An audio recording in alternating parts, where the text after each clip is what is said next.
Hello Stamper, welcome to Frenchie's video. I'm Frances Martin, independent administrator with Stampin'Up in the US, and today I'm going to share with you how to do a coneflower from the daisy punch, and I'm going to use both of them. So we got the medium and the regular daisy.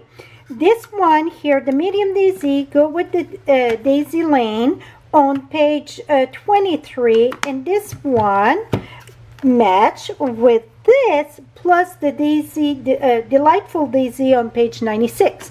So let's get started, and I got a few twists to that. I did one on I'm looking for it, it's right here on Facebook Live, and you can see this one here, very cute.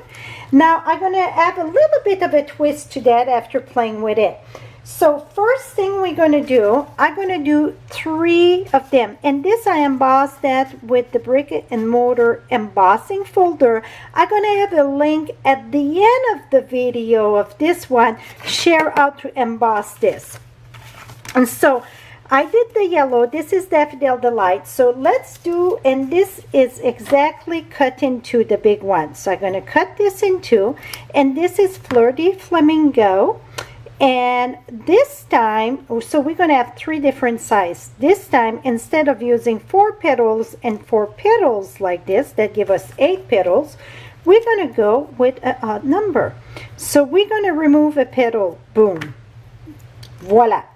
And I sponged the end of it. So now let me attach this together. I'm using glue dot. That seemed to be the the best thing for me.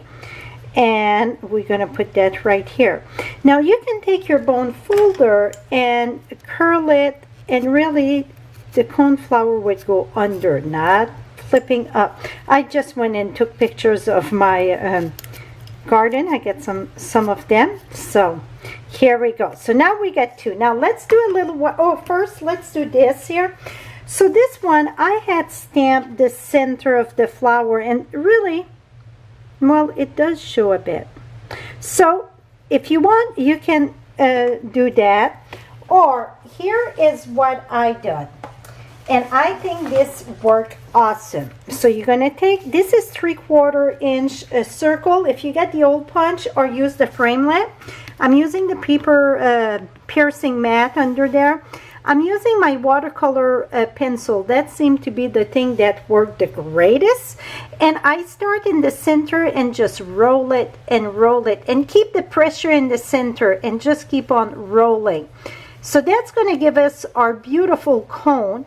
But after going to take the picture of my flowers, it looked very pokey. I don't want to damage my kind of new thing. I cannot find, I got an old one that's full of punch on it. I cannot find it to save my life. So I had this piece of foam sitting beside me. It must be for a reason. Now I take my paper piercer, and inside, so this is going to be the outside because we want it to poke out. So you're going to go ahead and just do little holes all around it. Poke and poke and poke. So that's going to give us that little pointy whatever from the coneflower. It's all those little pointy things. And voila, you can see it almost looked like a paper, a salt shaker or a pepper shaker. Now when that is done, we're going to take this here. So you see, now we get 2 different sizes, so we can decrease the size. I got a video that I did way back for the coneflower, but I keep on, the more you craft, the more you decide to add on and make it look, I don't know if it's better or more fun or whatever. So now I'm using 2 glue dots, so not glue dots, I'm sorry, dimensional. So I'm going to put one there, and I'm going to put one right at the top, and you know what? I think I get more here. I want the full glue dots. Here we go. I don't want bits and pieces there, so this is going to go easier. And then another one at the top. And then here is this. Go from the bottom there, push it down. And if you see, if you want to raise up, some of them I had to put a little glue dot at the end. Now I took my wing of Stella and add to this here. and I find it easier to do it after I glue it. So now I don't know how much of the chicken pox or the little dots you can see, but it really adds to that texture of flower. So that is it for the big one. Now for the little one, we're going to use, okay, this was Flirty Flamingo, Daffodil Delight, and Lovely Lipstick. And just one of them. So you're going to have a bit of the clue how I've done this here. Now I'm going to bring a scrappy paper that is very scrappy at this point. And I'm going to bring my Lovely Lipstick. I cannot reach my, here we go, oops. Here it is. Now I like to add a bit of color at the tip. You don't have to do that. It's just give a little bit more, like, you see how shaded it is. And really, I'm looking at my yellow, and I really think my yellow could have even more yellow than what I've done. But we're going to leave it like that.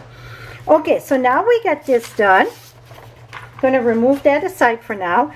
I'm going to cut this one right in two. So it is the same thing. You see, boom, boom. Going to take a glue dot, but this one, instead of the 3/4 circle, we're going to do the, excuse me, the 1/2 inch circle. So when you overlap them, you see it goes sideways like that. That's normal. It won't show. Oops, I want to. So now I got this. Make sure it stay there. Now we're going to use the 3/4, not 3/4, I'm sorry, the 1/2 inch circle for the small one. So for the big one, it is the 3/4 circle punch or framelits. And then again, I'm going to bring my little dots here. Take the bottom of, or if you get something circled, they used to sell the tools for this. Don't have that tool anymore. And I find a way, boom. Sometimes, you know, whatever you get on your desk, and that it's a bit smaller, so you really want to put the pressure in the center and just stay there and twist your pencil. Here we go. So now it's going to kind of crack on the side. That's what you want. Now, let me bring back my poker here, and we're going to go poke. So if you look at a coneflower, on my blog, I'm going to put pictures of my coneflower. They are so pretty this year. Okay, so now we got that. Now for this one, we will use the mini dimensional. Now I'm going to take this. We're going to put that there. And now we're going to mount that on our brick wall. But I'm going to do it with a little bit of a twist here. I did this card just, I think, last Tuesday or maybe the Tuesday before. This is the full daisy. Both of them, I used both of the punch. I used the stamp set in it. And this I stamp and beep, beep, beep, beep, fussy cut. This time, we're going to crank it up a notch. Faster, I should say. And we're going to stamp right on top of the brick wall. So see, now I get, see how lovely, I don't know if you can see those little pokies there, they're so cute. Now we're going to put the wing of Stella there. The wing of Stella really make it even more pop there. Okay, and let me bring my brick wall. So this time my brick wall go on the long way. This one was going up and down, you see? So that's what is the beauty about, let me think, embossing folder that it's 6 by 6, you can go at both direction. So because my brick wall, I wouldn't be able to stack it. It would look funny, right? The brick stacking on the long way. So I could reverse it on the other one.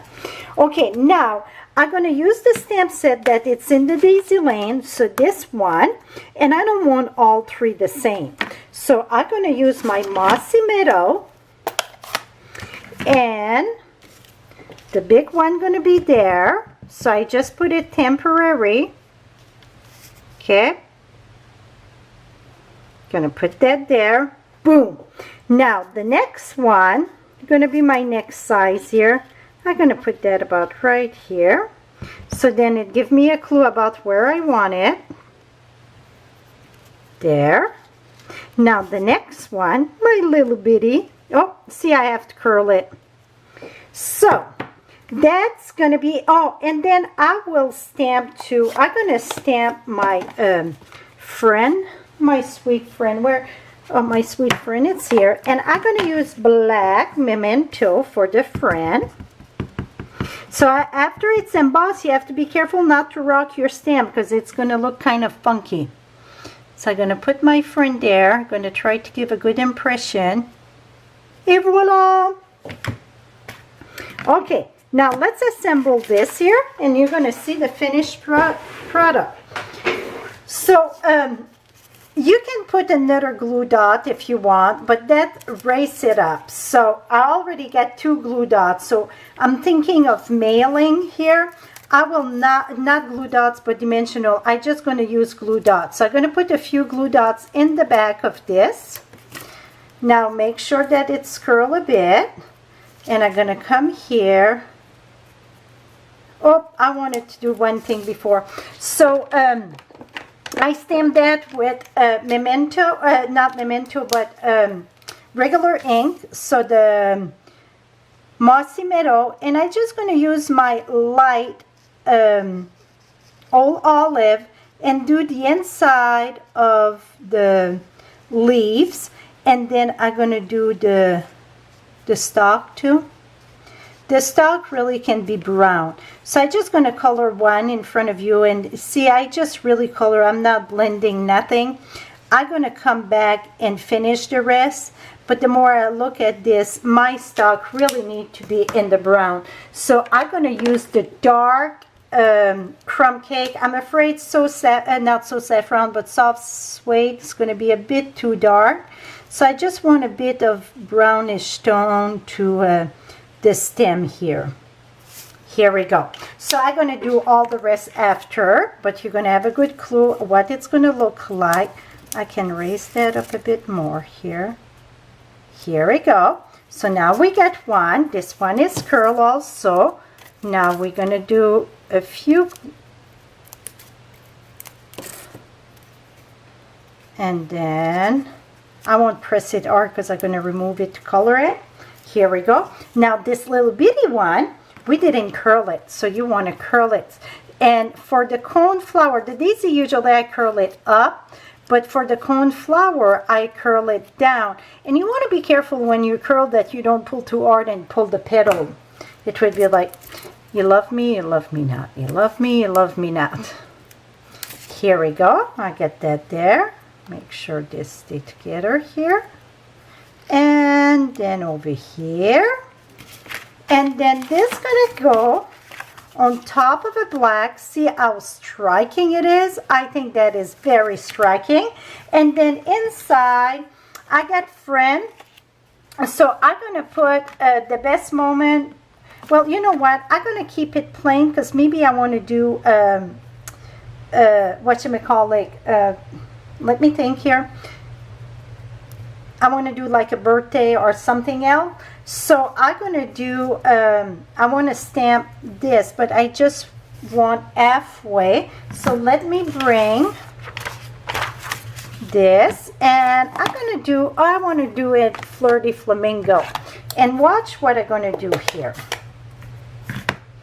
So I'm going to ink this. I won't be careful. I could be careful, but I'm not being careful because I just want half of it. What you could do, you can take a post-it note, put that in the, oh, well, you know what, once again, it's a few ways you can do that. You can cover it before you stamp or after. Here we go. This is just temporary tape. And then I'm going to come right here. Okay, you know what? This didn't work. Don't worry. Once again, we're going to make it work. I need to washy, and here it is. Now I'm going to use my post-it note. Absolutely use my post-it note. I'm going to cover where, see, I want just the 4 petal at the bottom there.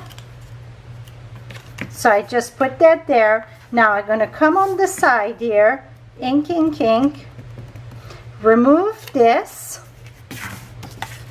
Usually I can do it with the tape. I think I get the wrong tape there. Oh, this needs to go at the top here. Gonna put that right here. Voila. Now I'm gonna take my blends and I'm gonna do myself a little cone. Okay, this is not dark enough really. So what I would do is come back with the soft suede for the cone here. And then I would stamp again. Here we go. I would stamp again to fill that. And that, because it's not, I would have to guess, right? So I think I can guess. I'm guessing. Ha! That's pretty slick. Now what you can do is take your black marker also, and so here, so then if you don't want to use the punch out or so on, so now voila, I think that looks slick like a coneflower. I could have been maybe a little bit pointier, but now you get a clue how to do also the stamping in a coneflower, not just the punching. So that is it, my friend, for today. Now you get the stamping in the coneflower and also in the punch. Hope you enjoyed this. All the supply will be on my blog. Also the measurement will be on my blog. Right below you get the link, or above in the eye. And you can shop 24/7 all in the US. Thank you and have a lovely day, my friend. Bye-bye for now.